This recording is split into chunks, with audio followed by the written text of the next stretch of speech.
Hey, Niners fans, things are heating up in the season, and we have a lot to unpack about San Francisco's current situation.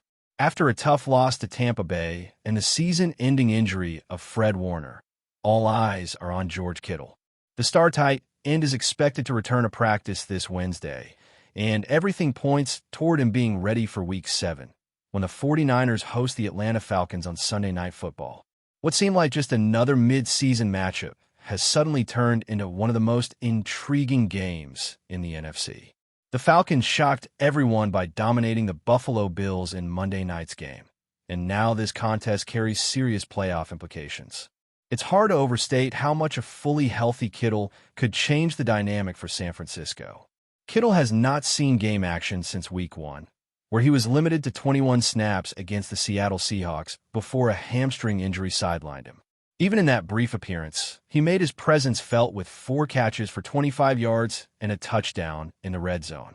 That efficiency and versatility are exactly what the 49ers offense has been missing in his absence. Kittle is not just a receiving threat. He is one of the most reliable blockers in the league, and his ability to create lanes in the running game cannot be overstated. Historically, the 49ers have seen a notable difference when he's on the field versus when he's out. Last season, the team averaged nearly 4.8 yards per carry with Kittle on the field, but that number dipped to just over 4.3 yards per carry without him. The rushing touchdowns tell an even clearer story. 16 with him involved compared to only 1 when he was sidelined. Those numbers are not just statistics. They represent a tangible difference in how defenses have to approach the 49ers. Kittle's alignment on the line, his motion across formations, and even the occasional fake block create a level of unpredictability that keeps opponents guessing. For whichever quarterback is under center, having him available is like adding a secret weapon to the playbook. The running game also benefits significantly from his presence. Christian McCaffrey has struggled at times to find space behind an interior line that has been less than dominant. With Kittle blocking, McCaffrey's yards before contact improve, giving him a better chance to turn design plays into big gains. The offensive line has had its struggles this season, especially up the middle, but Kittle provides an extra layer of protection and opens up opportunities that simply aren't there without him. The overall effect is that the offense becomes more balanced and less predictable, forcing defenses to respect both the pass and the run. This kind of flexibility is critical for Kyle Shanahan's system, which relies on constant motion, varied looks, and the ability to create mismatches at multiple levels. While Kittle's return is exciting, the team also faces some uncertainty with other key offensive pieces. Brock Purdy could return to practice this week in a limited capacity, but his turf toe injury carries a high risk of brain injury. Even if he makes it back, the coaching staff may opt to give him extra time to ensure full recovery. Purdy has shown he can be an elite pocket passer under Shanahan's guidance, but the 49ers must balance the potential impact of having him in the lineup with the risk of aggravating the injury further. On the receiving side, having additional weapons is critical. Kinder Bourne has been stepping up as the #1 receiver, but with Jawan Jennings sidelined and battling broken ribs, the team will need more contributors to keep defenses honest. If Ricky Pierce can return, it adds another dynamic option in the passing game, helping the offense remain unpredictable and dangerous. Every player who steps onto the field impacts how defenses plan, and adding even one more piece like Kittle or Pierce changes the calculus dramatically.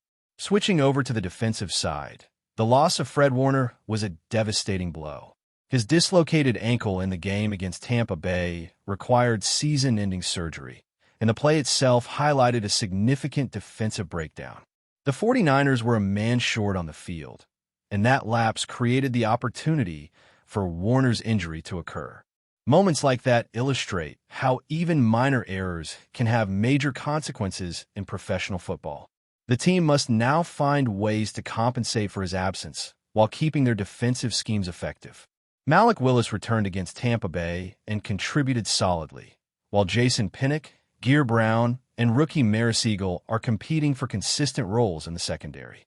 The safety position remains unsettled, with Shanahan keeping his cards close to the vest. While players like Seagull bring speed and physicality, the coverage responsibilities have been challenging, and the coaching staff must determine which combination will provide the best balance between run support and pass defense. Week 7 presents a significant test for the secondary, particularly against a Falcons offense that is clicking on multiple levels. Speaking of Atlanta, their offense has been firing on all cylinders recently. Bijan Robinson continues to dominate in the backfield. Christian McCaffrey is creating separation in the receiving game, and Michael Penix has been efficient in moving the ball. Their weapons extend to Drake London, who has shown the ability to stretch the field and challenge defenders deep. This is a Falcon squad that started the season slowly, made changes in the coaching staff, and now appears to be peaking at precisely the wrong time for the 49ers. The matchup is not just about talent. It's about timing and execution. The Falcons' offensive line is providing protection, their skill players are making plays, and their quarterback is distributing the ball effectively. For San Francisco, having Kittle back is a crucial step in countering these challenges, giving the offense more versatility and the ability to sustain drives while keeping the defense off balance. What makes this period in the season so compelling is how open the NFC has become. The top of the conference is tightly packed, with teams separated by very narrow margins. The 49ers sit at 4 wins and 2 losses, tied within the NFC West, but the division records are in their favor. This tight clustering means that any team can rise quickly or fall just as fast, and San Francisco has the talent, coaching, and home field advantage to remain in contention. The playoffs are still very much a real possibility, especially if the team can navigate injuries carefully and make strategic adjustments. Acquiring a pass rusher could further solidify the roster, but even without major additions, the current lineup has shown it can compete against top-tier teams in high-stakes scenarios. The NFC is wide open, and the 49ers are positioned to capitalize if they can stay healthy and maximize the contributions of players like Kittle, Purdy, McCaffrey, and the supporting cast on both sides of the ball. With all of that in mind, the upcoming game against the Falcons is shaping up to be pivotal. A win would not only boost confidence, but also reinforce the idea that San Francisco can compete with any team in the NFC in a head-to-head matchup. The narrative is evolving rapidly. Injuries, recoveries, and individual performances are reshaping expectations each week.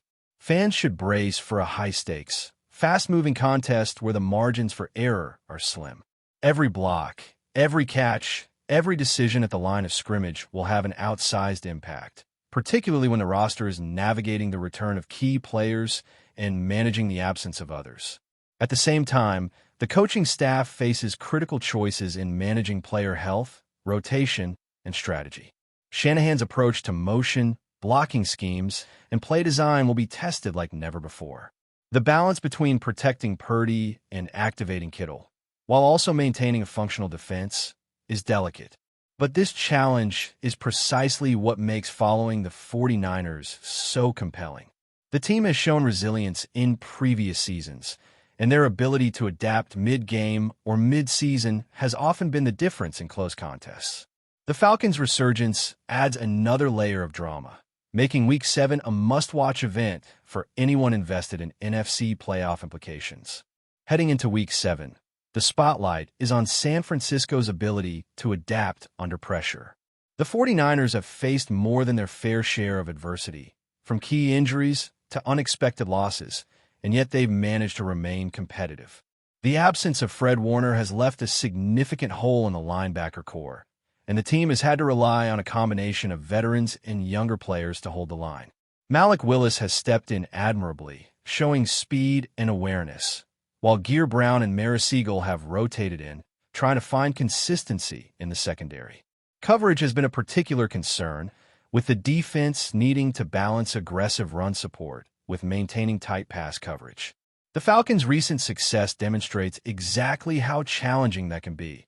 Atlanta's offense is firing on all cylinders, and their weapons are versatile enough to exploit any weakness. One of the most intriguing storylines revolves around the safety position. Kyle Shanahan has kept the starting combination deliberately ambiguous, and it's clear that the staff is evaluating each player's performance, adaptability, and fit within various defensive packages. Maris Seagull brings speed and physicality, traits that make him a force against the run, but his coverage has been inconsistent. At times, he's been beaten for big plays, exposing gaps that teams have been able to exploit. Malik Mustafa, on the other hand, has shown reliability in coverage and flashes of instinctive playmaking, but his limited snaps make it difficult to predict how he will perform in high-pressure situations week after week. The coaching staff is facing a delicate balancing act, try to maximize talent while minimizing risk, particularly against an Atlanta offense that has multiple playmakers capable of changing a game in a single snap. Meanwhile, the offense is on the brink of a potential renaissance with George Kittle's return. His presence does more than just add a dynamic receiving option. It fundamentally changes how the defense approaches the 49ers. Kittle is as much a weapon in the blocking game as he is in the passing game. His ability to line up in multiple positions, motion across the formation, and even execute deceptive blocks makes him incredibly hard to account for. Running backs benefit immediately from his presence. Christian McCaffrey, who has often faced defenders in the backfield before reaching the line of scrimmage, will find more space and better angles with Kittle creating gaps. Kittle also serves as a critical safety valve for whichever quarterback is under center. His awareness in the passing game and ability to adjust routes based on coverage provide options that make the offense more fluid and unpredictable. It's also important to consider the psychological impact of having Kittle back. When a team has a star player returning, it energizes the entire roster. The offensive line becomes more confident, knowing they have an additional blocker to assist in critical situations. Receivers like Kendrick Bourne and Jawan Jennings, when healthy, benefit because defenses cannot solely focus on them. The quarterback can operate with added confidence, understanding that there's a versatile weapon capable of turning short passes into significant gains or contributing to the running game. This multidimensional impact cannot be overstated. Kittle's return is likely to elevate the performance of everyone around him. Looking at the Falcons, their recent dominance over the Buffalo Bills demonstrates the level of challenge San Francisco will face. Bijan Robinson's explosiveness, combined with Christian McCaffrey's versatility, creates a dual threat in the backfield that is difficult to neutralize. Drake London stretches the field vertically, forcing safeties to respect deep routes, while the quarterback distributes effectively, maintaining rhythm and tempo. Atlanta's offensive line has been protecting efficiently, and their timing in both the run and pass game has improved dramatically compared to earlier in the season. This combination of talent and execution makes the upcoming matchup far from straightforward, and it emphasizes the importance of Kittle's return to the 49ers game plan. But before we dive in, don't forget to subscribe to 49ers Zone and hit the like button on this video. Your support helps us keep bringing you the latest updates on the San Francisco 49ers. And don't forget to share your thoughts on the news in the comments below. The NFL rumor mill is spinning once again, and this time the noise is deafening in the Bay Area. According to whispers coming out of Santa Clara, the San Francisco 49ers have pulled off a stunning move, reportedly closing a deal with pass-rushing menace HAASON Reddick. If true, this would send shockwaves through the league, giving the Niners one of the most terrifying defensive fronts in recent memory. Reddick, known for his relentless speed and ability to collapse pockets, could be the missing piece that turns an already elite defense into an unstoppable force. Sources close to the situation say the deal came together quietly, with both sides eager to avoid leaks until the final details were settled. Reddick, who's been one of the most consistent sack producers in the league over the past few seasons, would join forces with Nick Bosa, a nightmare duo for opposing quarterbacks. Imagine facing that edge combination with Arik Armstead and Javon Hargrave crashing the middle. It's enough to make offensive coordinators lose sleep. What makes this rumor even more intriguing is the timing. The 49ers, who came heartbreakingly close to another Super Bowl appearance, have been laser-focused on tightening the few weak spots that held them back. Adding Reddick wouldn't just be a statement move. It would be a declaration that the Niners are all in. The former Eagles star has built a reputation for thriving in high-pressure situations, and his aggressive play style fits perfectly with San Francisco's attacking defensive scheme under Steve Wilks. Nothing has been confirmed by the team, and official channels remain silent. But insiders claim Reddick has already been spotted in the Bay Area, possibly finalizing terms or undergoing routine medicals. If that's true, it's only a matter of time before the 49ers make it official, and the rest of the league starts sweating. For now, fans are buzzing, social media is on fire, and quarterbacks around the NFC West are surely taking notice. If the rumors are right, HAASON Reddick in red and gold isn't just a signing, it's a warning. That's it for this update. If you enjoyed the video and want to keep receiving exclusive news about the San Francisco 49ers, make sure to subscribe to 49ers Zone and give this video a like. We always look forward to hearing your comments and opinions. See you in the next video.